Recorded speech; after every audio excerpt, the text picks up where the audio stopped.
When I see the monuments, I think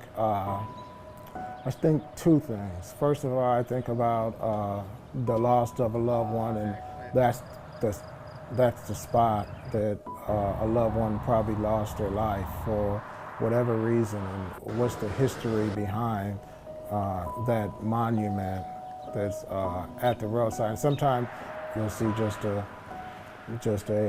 stick or a pole and the different flowers and stuff around it, and I know how important that is, because for my family, it's very important. To me, it has a different meaning. To them, they find peace. Everybody handles it a different way.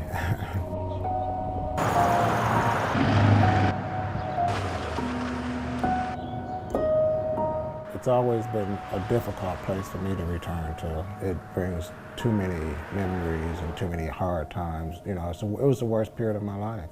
The worst. If I'm going through town, I try to avoid going that area. I'm so thankful that the black firefighters that came together and bought that monument and placed it there did that, because I didn't know how to bring closure to my kids, to the family, or to anyone else. The fire department gave this to us. And it says right on the bottom, from Toledo Fire and Rescue, because they were hurt too. Lanisha's body, I took her back home to New York. Instead of me going to New York all the time, I could come here, get a rock a hug, send up some balloons for Nisha and Tiff, and just stand here in disbelief, like I can't believe that my baby is gone. And I can never get her back, but I know she with me. I came here in '95, so I was pretty getting well equipped to living in Toledo. Thank you. My daughter was my Shirley Temple. She would make me do things that was out of my norm for her, like putting barrettes and balls in her hair. She was the youngest child. She had her own spot in the car where she would sit. If she got mad at someone or mad at me, she would call us a bubblehead. So we kind of still have that, you know. She was outgoing.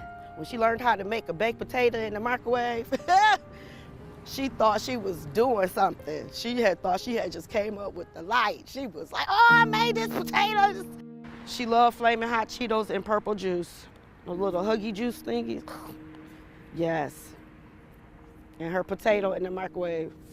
She thought she had came up with something. Tiff, she was a go-getter. She was outspoken. She wasn't from here. She lived in Virginia. She was down here visiting. She was 11. She was growing. She was finding herself. Her life, but she was happy. She was so full of life and joy. And you could tell she was an angel. You could tell because her smile, when Tiff smiled, she just lightened up the whole room. Not a day that don't go by that I crave to touch her. I crave to hold her. I crave to hear her voice one more time. You know, 6 years just was not enough. It's been 19 years since then, and it's just as important to me as the day that it was that it happened. Back on that day, that was an Easter Sunday, and Easter of '99, we were having dinner, and then one of the kids came in and said they heard a noise, and I went out to hear what the noise was about. And I looked down and see my daughter laying in the street, and I realized that she was hit. So, and she wasn't breathing. So then I was like, started doing CPR. It was all unreal, you know, just unreal. It was a gathering because it was Easter right here at this house, so everybody was there. It was daylight savings time, and I got a phone call telling me Lanisha got ran over, come quick. And I had just laid down, so I'm like, okay, she tripping. So I jumps in my car. So I get to the ambulance, and I see Lanisha in the back of the ambulance. I never even knew that Tiff was laying down there. I didn't know. I did not know until we got to the hospital. Got pulled over by the police that night too, because I ran a few lights because I was trying to get to the ambulance. They said, I'm trying to get there to my baby. and they pulled us over. They escorted us to St. V's. I jumped out the car. I don't even know who parked my car, but I jumped out the car. Then that's when they put us in that little itty bitty room because they wouldn't let me see her. Mind you, I still don't know nothing about the other child. I don't know anything about Tiffany. Denise, his wife, Denise, was on the phone at the desk. And she was like, oh no, she died. And I'm like, who died? I still don't know about Tiff. Then she was like, Tiffany died. I never even knew that she had got ran over either. I didn't know. So Denise ran and I just fell out like, oh my God, because I didn't know about Tiff.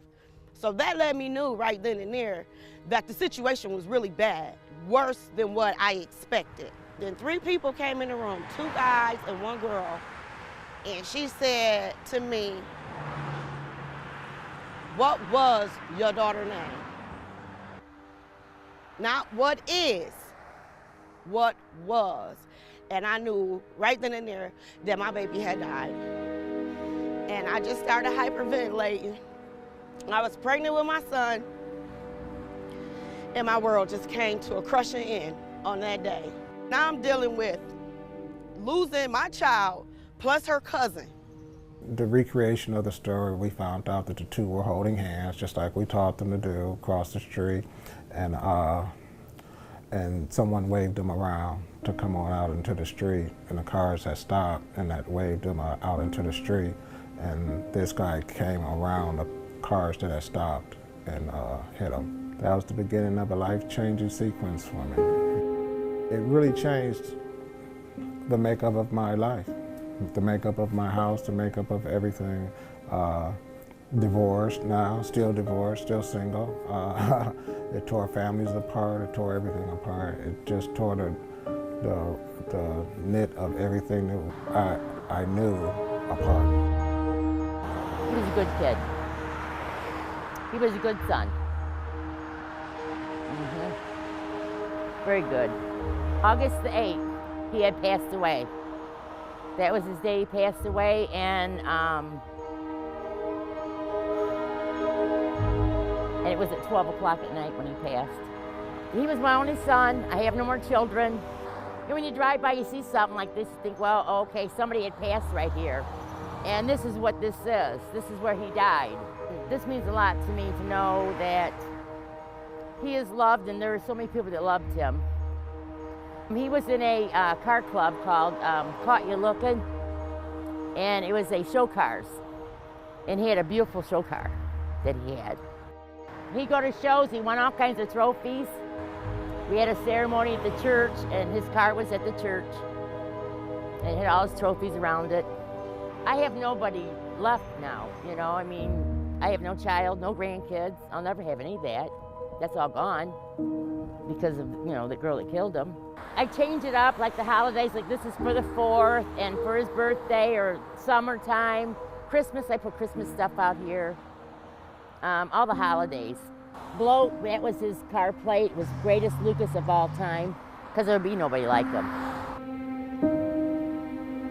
As we were leaving the courtroom, she said, he's gonna kill me, I'm not gonna make it to sentencing. And 3 weeks later, he did. He did just that. Everybody that knew her understood how vibrant and generous and loving she was. And we have family, and then her friends as well stop by on a regular basis to make sure everything's clean. The memorial is here for a legacy for Caitlin. It's nice to see when other people stop to remember who she was, and that a lot of people were impacted by her death, and so it's a nice place for people to come that knew her to remember. My husband and I had just come home from church, and we had called Caitlin because she was supposed to go to church with us that morning, and she wasn't home. And on the way back, we called her to get lunch, as we always did, and shortly after we got home, the detective showed up at her house. So it started here in Kroger's parking lot. She met him in the parking lot, and He had been in contact with her for the previous 3 weeks because he'd been stalking her and threatening her. And she even filed a police report that he was. He'd given her a gift and she was returning the gift, telling him that it was over, and he had a gun in the car and he pulled it out. So she ran to her car, started driving, and from what I understand, she went out of Southland's parking lot onto Glendale. He followed her, firing his gun at her car. She came around the corner here, and she went off here between these two trees after he hit her. And then, so she's resting, the car's up there, he pulls around, pulls up to her door, and fires 3 or 4 more shots. I think too often we get so busy with life and we drive by markers like Caitlin's every day. And the more we drive by them, the more we fail to look and remember that that was someone that's being remembered. They represent someone's love so that our loved ones aren't forgotten. I don't have any faith in the Justice Department because they already failed me once. They already failed me once. They failed me hard. Hard. Real hard. How can you? How can you let this man walk away and these babies is dead?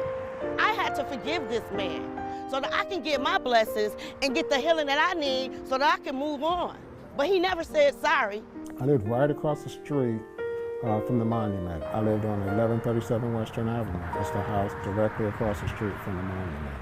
I felt at the time that people didn't realize that this was my daughter. You know, she was hit and killed in the street, and the driver was released and sent home, and life went on for Toledo. And I felt as though that my daughter didn't mean anything to anyone.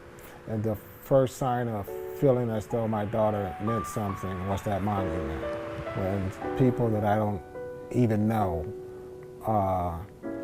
came together and thought of my daughter enough to have a monument put out.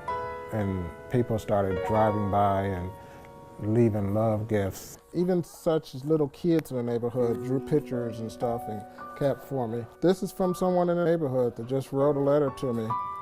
Don't know who they are, but they wrote a letter to me to help me heal. When I lived there, I would go and get the items and keep them. And at one time, my garage was like my man cave. The entire top of the garage was full of teddy bears.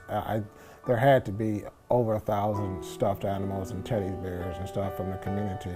And I just started giving them away to kids and stuff. I hope, I pray. I know it wasn't his intentions on that morning to wake up and go kill nobody. His intentions was to drink. But I hope and pray that he changed his life and he found some peace, because this right here will never be peace. I love blues, and one day I'm even going to take a class to learn. Right now I just do self-study, learning myself to play, just teach myself to play. And I got a few licks on it, but I haven't got it to where I need it to be yet. But when things slow down a little bit more, I'm going to take my classes, and that's what I'll be doing. Living. It's day, one day at a time. Some days it's good, some days it's bad. You know, all this stress, it's just, I don't know. I'm just living one day at a time. That's what really keeps me going, is my other children. Yeah, I adopted 2 children from Children's Services here in Toledo, and I love them. I look forward to seeing them every day. They tell me they love me, and they don't call me daddy, they call me papa. I said I'm too old to be daddy, I'm papa. That's Avian and Tiama. He's 11 and she's 10. They, my hearts.